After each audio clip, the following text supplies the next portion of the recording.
Hello friends, welcome to Rishu creations. Friends, ఇక రేపటి కథ అయితే చాలా చాలా బాగుంటుంది. ఇక మిథున జ్ఞాపకాలతో బాధపడుతున్న దేవ. ఇక మిథున లేకపోవడంతో ఉండలేకపోతాడైతే దేవ. ఇక కథలో మిథునని మళ్ళీ ఇంటికి తీసుకొస్తాడు. అసలు కథలో ఏం జరుగుతుందో చూద్దాం ఫ్రెండ్స్. ఇక కథలో అయితే మిథున వాళ్ళ నాన్న బర్త్డే పార్టీలో ఉండడంతో వాళ్ళ నాన్న తన గురించి మాట్లాడుతూ ఈరోజే నేను చాలా సంతోషంగా ఉన్నానని చెప్పి మాట్లాడుతూ ఇంట్లో వాళ్ళందరూ మిథునతో చాలా ప్రేమగా ఉంటారు. కానీ మిథునకు మాత్రం దేవ వాళ్ళ ఫ్యామిలీ మెంబర్స్ అందరూ గుర్తుకొస్తూ ఉంటారు. ఇక బర్త్డే పార్టీ అదంతా అయిపోయిన తర్వాత మిథున ఆరు బయట వచ్చి కూర్చొని ఇక దేవ గురించి ఆలోచిస్తూ ఉంటుంది. అలాగే ఇక ఇంట్లో వాళ్ళందరూ కూడా మిథున వెళ్ళిపోయిందని దేవతో సహా చెప్తూ ఉంటే ఇక దేవ వాళ్ళమ్మ మాత్రం ఇంటికొచ్చిన అదృష్ట లక్ష్మిని చేతులారా నేనే దూరం చేసుకున్నానని బాధపడుతూ ఉంటుంది. ఇక దేవ కూడా భోజనం అదంతా అయిపోయాక నిద్రపోవడానికి డాబా పైకి వెళ్తాడు. ఇక దేవాకైతే అస్సలు నిద్ర పట్టదు. దాంతో దేవ ఇదేంటిది, నాకెందుకు నిద్ర పట్టడం లేదు, కళ్ళు మూసినా తెరిచినా ఆ మిథుననే గుర్తుకొస్తుంది. ఎందుకోసం అయినా ఆ మిథున వెళ్ళిపోయినందుకే కదా నేను ఈరోజు ఇంత హ్యాపీగా ఉన్నాను. అలాంటప్పుడు నాకు నిద్ర రావాలి కదా, మరెందుకు నిద్ర రావడం లేదు, ఎందుకు నాకు తను వెళ్ళిపోయినా నీ జ్ఞాపకాలతో నన్నెందుకు ఇలా చేస్తున్నావు అని చెప్పి ఇప్పుడు ఏం చేయాలి, తనెందుకు నాకు గుర్తుకొస్తుంది అని చెప్పి ఆలోచిస్తూ ఉంటాడు. అటుపక్క మిథున నా మీద దేవాకి కాస్త కూడా ప్రేమ అనేది లేదా, నేను తనని భర్తగా గౌరవించి తనే నా జీవితం అనుకున్నాను. కానీ తను మాత్రం ఎప్పుడెప్పుడు నేను ఇంట్లో నుంచి వెళ్ళిపోవాలని అనుకున్నాడు. నా గురించి ఒక్క క్షణమైనా దేవ ఆలోచించడా అని మిథున అక్కడ ఆలోచిస్తూ ఉంటుంది. ఇక దేవాకైతే అస్సలు నిద్ర పట్టకపోవడంతో ఇప్పుడు ఏం చేయాలని అటు ఇటు తిరుగుతూ ఉంటాడు. అంతలో దేవ వాళ్ళమ్మ పైకి వస్తుంది. దాంతో దేవ, నువ్వేంటమ్మా ఇంకా పడుకోలేదా, ఈ టైంలో ఇక్కడికి వచ్చావు అని అడుగుతూ ఉంటే, నువ్వెందుకు పడుకోలేదని అంటుంది.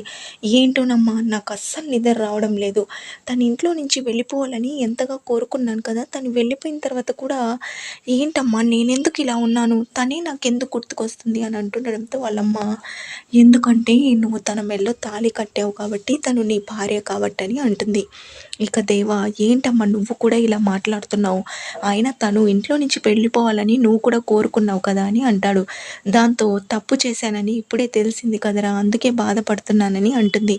దాంతో దేవా, ఏంటమ్మా నువ్వు మాట్లాడేది అని అంటుండడంతో వచ్చిన అదృష్ట లక్ష్మిని మనమే చేతులారా చేజార్చుకున్నాంరా, అయినా తనే ఇంటి కోడలని నేను ఎందుకు తెలుసుకోలేకపోయాను అని చెప్తుంటే, ఏంటమ్మా నువ్వు చెప్పేది అని అంటాడు. దాంతో యోగిని చెప్పిన మాటల గురించి చెప్పడంతో, అమ్మ తను అలానే ఏదో ఒకటి చెప్తూ ఉంటుంది, ఆ రోజు కూడా గుళ్ళో ఏదో చెప్తూ ఉంది అని అంటుండడంతో, అది తను చెప్పడం కాదురా, తన నోటి నుంచే ఆ శివుని వాక్కు అది అని అంటుంది. దాంతో దేవ, అమ్మ ఇటువంటివేం నేను పట్టించుకోను అని అంటుండడంతో, పట్టించుకోవు సరే, మరి నీకెందుకు మిథున జ్ఞాపకాలు గుర్తుకొస్తున్నాయిరా, అదేరా భార్యాభర్తల అనుబంధం అంటే, ప్రేమంటే, నాకు నువ్వేం చేస్తావో తెలియదురా, నా కోడలు నా ఇంటికి రావాలి, నువ్వు మిథునని ఇంటికి తీసుకొని రావాలని అంటుంది. దాంతో దేవ, అదెలా కుదురుతుందమ్మా, మనమే తనని పంపించేసి ఇప్పుడు మళ్ళీ తీసుకొని రావడం అంటే అదెలా కుదురుతుంది, అయినా తను మనం ఎన్ని చేసినా వెళ్ళలేదు, తనంతట తానే ఇప్పుడు వెళ్ళిపోయింది, ఇప్పుడు మళ్ళీ తనని ఎలా తీసుకొని రావాలి అని అంటుండడంతో, అదంతా నాకు తెలియదు దేవా,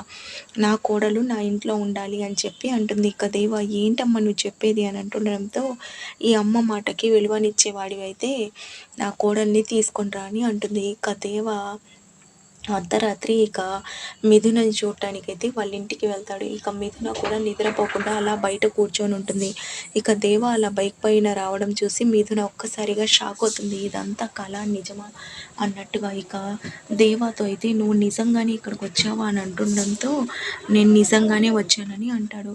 అయినా నేను వెళ్ళిపోవాలని కోరుకున్నావు కదా, మళ్ళీ ఎందుకు వచ్చావు అని అంటుండడంతో, ఏమో అదంతా నాకు తెలీదు, నా కళ్ళు మూసినా తెరిచినా నువ్వే గుర్తుకొస్తున్నావు, అయినా ఎందుకు నన్ను ఇలా టార్చర్ చేస్తున్నావు అని అంటాడు. దాంతో మిథున, నేను నిన్ను టార్చర్ చేస్తున్నాను అని అంటుండడంతో, మరెందుకు నీ జ్ఞాపకాలతో నాకు పిచ్చివాడిని చేస్తున్నావు అని అంటాడు. దాంతో మిథున నవ్వుతూ, ఏంటి ఏం ఏం చెప్తున్నావో అర్థమవుతుందా, అంటే నేను నీకు నచ్చానా? నువ్వు నన్ను భార్యగా ఒప్పుకున్నావు కాబట్టే కదా అని అంటుంది. దాంతో దేవ ఏం మాట్లాడుతున్నావు? నేను నిన్ను భార్యగా ఒప్పుకోవడం ఏంటని అంటుంది అంటాడు. దాంతో ఇక మిథున మరెందుకు ఈ టైంలో ఇక్కడికొచ్చావు అని అంటుండడంతో ఏమో అదంతా నాకు తెలీదు.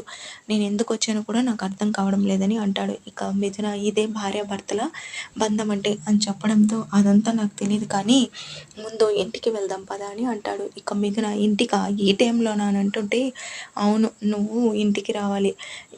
మాతో పాటే ఉండాలని అంటాడు. దాంతో మళ్ళీ ఇప్పుడు రమ్మంటావు, మళ్ళీ వెళ్ళిపోమ్మంటావు. అంతా నీ ఇష్టమేనా అని అంటుండడంతో ఇంకెప్పుడు నిన్ను వెళ్ళిపోమ్మని అననని అంటాడు. దాంతో నిన్ను నమ్మి ఎలా రావాలి అని అంటుండడంతో నా పైన నమ్మకం ఉంటే రా అని చెప్పి అంటాడు. ఏ హక్కుతో నన్ను పిలుస్తున్నావని మిథున అడుగుతూ ఉండడంతో ఇక దేవ మౌనంగా అయితే ఉండిపోతాడు.